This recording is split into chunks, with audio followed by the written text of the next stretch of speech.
You're watching EAC News. Thanks for joining us. Now for a look at the news making international headlines Tuesday, 12th of April. The United Nations is increasingly hearing accounts of rape and sexual violence in Ukraine, a senior UN official told the Security Council on Monday, April 11th, as a Ukrainian human rights group accused Russian troops of using rape as a weapon of war.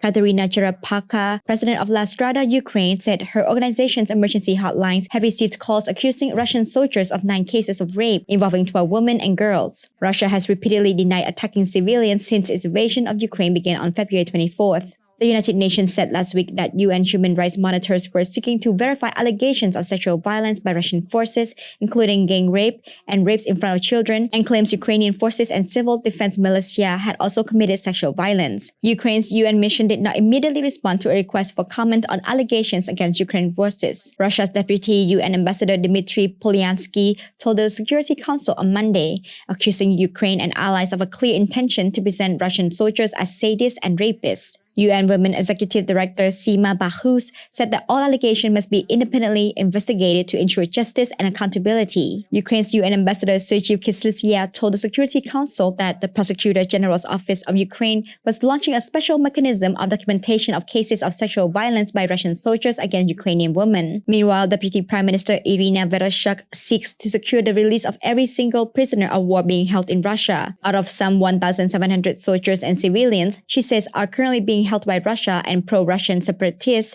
is the women out of some 1,700 soldiers and civilians she says are currently being held by Russia and pro-Russian separatists. It is the 500 women and their treatment which troubles her most. They force them to stand, don't let them sit down. They shave their heads. They force them to undress every day for checkup. They humiliate their human dignity. I know facts of rape. I saw spines that have been beaten, she said, pausing as her eyes filled with tears.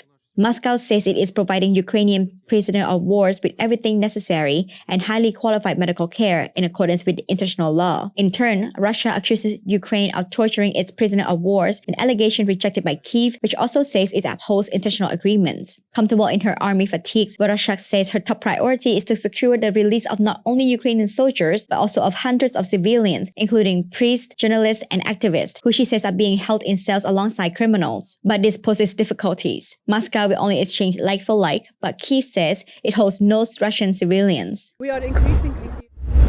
The latest chapter in Hollywood star Johnny Depp's legal battle with his ex Amber Heard kicks off on Monday 11th of April as the US defamation trial begins of allegations Heard made about domestic abuse. Depp, 58, has sued Heard for $50 million, saying she defamed him when she panned a 2018 opinion piece in the Washington Post about being a survivor of domestic abuse. She countersued him with her own liberal claim of $100 million for smearing her reputation by calling her a liar. The opt never mentioned Depp by name, but Depp's lawyers have said it was clear Heard was reoffending him and that the piece damaged his film career and reputation. Depp has denied all allegations of abuse, saying in his lawsuit that Heard's claims were elaborate hoax to generate positive publicity for Miss Heard and advance her career. Juror selection of the expected to begin Monday in the case. Depp wants the Fairfax County jury to find that Heard knowingly made false claims. Heard, for her part, will argue that she is shielded or immune from liability because of a 2018 on domestic violence dealt with matter of public concern. I never named him. Rather, I wrote about the Pierce woman pay for speaking out against men in power. I continue to pay the price, but hopefully when this case concludes, I can move on and so can Johnny, Heard said in a statement released on Saturday. The US trial comes less than 2 years after Depp lost his libel case against The Sun, a British tabloid that labelled him as a wife-beater. A London High Court judge ruled he had repeatedly assaulted Heard and put her fear for her life. The United States is a difficult forum for libel plaintiffs, especially public figures like Depp, who faces several hurdles in the Virginia case. Depp must prove by clear and convincing evidence that Heard knowingly made false claims. Under English defamation law, the person being sued has the burden of proving their claims were true. Depp and Heard met while making the Rum Diary in 2011 and married 4 years later. Heard accused Depp of domestic abuse after filming for a divorce in 2016.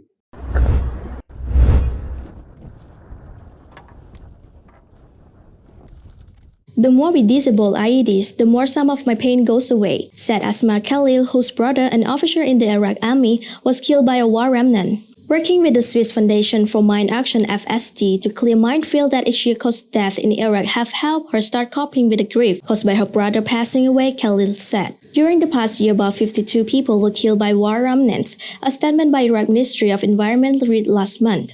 According to UNICEF and UMS, 519 children have been killed or maimed in Iraq due to the explosive ordnance over the last 5 years. Since 2019, Khalil has worked with the FSD in northern Iraq, where improvised minefield led by Islamic State not only cause potential lethal accident but also prevent local farmers from cultivating their land. According to Peter Smetter, the FSD Iraq country director, survey best estimate across the mine action community in 2018, evaluated the number of improvised IEDs planted by ISIS in northern Iraq to about 500,000. He said that all actors involved in mine action managed to clear roughly 50,000 to 60,000 IEDs per year since 2018, most of the landmines. Khalil now leads a team of 5 women who meticulously clear one patch of land at a time. But according to Khalil, working as a woman in the field of mine action remains difficult in Iraq. Our society does not accept that women work in a field that is somehow of military nature. Our field is similar to that one of the military. We follow military rules, she said, adding that mentalities were however starting to change. Since I started clearing mine, I grew stronger, Khalil told Reuters. I started to feel that there is no difference between us and them.